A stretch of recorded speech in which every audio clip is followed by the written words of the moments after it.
Всем привет, с вами Терри-чан! Снова настал тот сезон, когда иностранцы, живущие в Японии, привыкшие к центральному отоплению, сходят с ума, потому что в Японии нет центрального отопления и нет тепленьких батарей в большинстве регионов. Поэтому это довольно больная тема. Япония не Бали, здесь не жаркое лето круглый год. В центральной Японии Токио, Осака, Кёто и в южной Японии, как Фукуока, Кагосима и так далее, довольно холодно зимой, может быть минус, особенно ночью, и даже иногда идет снег, не говоря уже о северных регионах, где может быть минус 10 и минус 15. И здесь при этом нет центрального отопления или любого другого вида отопления нормального. И у меня довольно много видео на эту тему, как японцы греются зимой, что японцы едят, чтобы согреться, потому что здесь много способов, как согреться, кроме центрального отопления. Почему же так? Почему в Японии нет нормального отопления? Потому что когда я каждый раз показываю японские дома и говорю, что тут очень холодно, мне в комментариях пишут, что почему японцы просто не сделают себе теплый пол? А почему они просто не установят себе бойлер и не сделают нормальное отопление? Так вот, главная причина это, конечно же, то, что многие японцы живут в съемных квартирах и съемных домах. Мы, например, тоже живем в съемном доме. Нашему дому 35 лет, и это довольно традиционный японский дом. Я сижу сейчас в японской комнате, как видите, и здесь нет сейчас никакого отопления, даже кондиционер не стоит. Чем старее дом, тем тоньше у него стены и плохая теплоизоляция. И это не потому, что раньше плохо строили, а потому что такая культура у японской архитектуры, которая пошла из японского климата и природы. В Японии очень много разных катаклизм, как цунами, тайфуны, землетрясения, поэтому раньше было намного выгоднее строить дома из дешевых и легких материалов, потому что ты строишь дом себе не «мой дом, моя крепость навсегда», а «мой дом до первого землетрясения». И намного больше шансов выжить, если ты сделал дом из легких конструкций, а не тяжелых конструкций, как, допустим, кирпич. Также в Японии очень жаркое лето, поэтому многие, особенно традиционные старые дома, построены так, чтобы летом в них было прохладно, а зимой как-то переживем. И это касается не только очень старых домов, 100 лет и так далее, но и домов вот как наш, ему 35 лет, но он построен по той же логике. Я уже раньше показывала дом родителей моего мужа, этому дому 100 лет, его несколько раз перестраивали, потому что дерево гниет и его нужно перестраивать, но при этом ни разу не улучшали теплоизоляцию или не думали о том, чтобы установить теплые полы, хотя у них зимой очень холодно в доме. Потому что они просто не видят в этом смысла. Старое поколение, привыкшее к тому, что в доме холодно, для них это нормально. Я до сих пор помню свой шок, когда мы пошли в гости к бабушке моего мужа, и мы идем с улицы в куртках, потому что на улице уже было довольно холодно. Заходим в дом, проходим по коридору, заходим в кухню, садимся за стол в куртках и так и обедаем все. В куртках, как мы до этого ходили по улице, потому что в доме такая же температура, как и на улице. Я была просто в шоке, как эта бабушка живет в таком доме, ей лет 90. Но ей это было нормально. Молодое поколение японцев уже более неженки, скажем так, и новые дома для себя японцы молодые уже строят с нормальной теплоизоляцией, сейсмоустойчивые, часто строят из дерева, как и раньше, потому что это довольно дешево, но делают теплоизоляцию из пенопласта и других материалов для теплоизоляции. Конечно, это не так, как дом, если из кирпича сделан, но уже намного лучше, чем без теплоизоляции совершенно. Часто в новых домах уже делают двойные и даже тройные стеклопакеты, поэтому намного лучше в таких домах, но отопление все равно только кондиционеры часто, иногда теплые полы. Что касается съемных квартир, даже если дом новый, не факт, что там не будет холодно, потому что дома для съема строят очень дешево, чтобы заработать на съеме, поэтому там может быть очень плохая теплоизоляция, звукоизоляция, тонкие окна и так далее. И поскольку многие японцы снимают квартиры или дома, где нет нормального отопления, приходится выкручиваться. Как японцы обычно пытаются согреться? Японцы используют кондиционеры или разные обогреватели. В Японии есть огромный выбор разных обогревателей. Это электрические обогреватели, керамические обогреватели, керосиновые печки или вот такие дуйки, керосиновые или электрические. И, конечно же, огромным спросом пользуются разные приспособления для утепления окон. Разные наклейки, панели, ленты и так далее. Выбор просто огромнейший, и это реальная нужная вещь, учитывая японские тонкие стекла. Обогревателем можно отопить только одну комнату, где он стоит, поэтому кроме этого японцы используют разные изобретения, чтобы согреться. И первое — это вот такой подогрев для ног. Очень удобно, включаешь в розетку, и твоим ножкам тепло. Можно работать за столом, и при этом, чтобы ножки были в тепле. Намного лучше просто тапочек, как мне кажется. Также есть вот такая штучка для щиколоток. Не знаю, почему именно щиколоток, но написано, что это подходит тем, у кого ноги мерзнут. Возможно, потому что, допустим, когда ты под одеялом лежишь теплым и только ноги высовываешь, очень приятно. Возможно, такое же ощущение получается. А также для тех, кто хочет не только ноги, но и все, что возможно подогреть, есть вот такая юбка.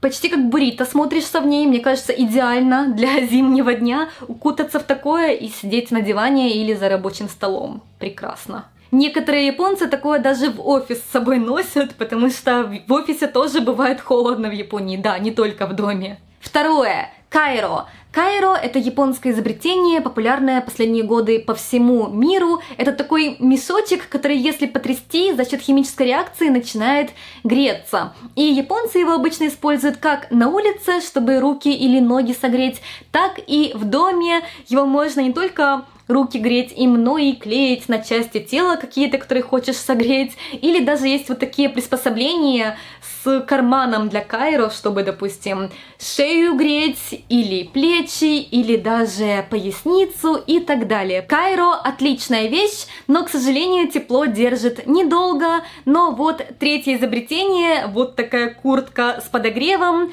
точно не даст вам замерзнуть. Да, это как электрический обогреватель, только встроенный в куртку. Звучит смешно, но я думаю, это очень удобная вещь, если вы работаете на стройке зимой, а также нужная вещь, если вы живете в японском традиционном доме. Внешним видом эта жилетка ничем не примечательная, но во внутреннем кармане находится батарейка и даже пульт для управления. Максимальная температура нагрева 60 градусов, поэтому точно не замерзнете. Четвертое. Котацу. Кто давно на этом канале, думаю, знает котацу, потому что эта вещь спасла меня, когда я была студентом и жила в холодной японской квартире.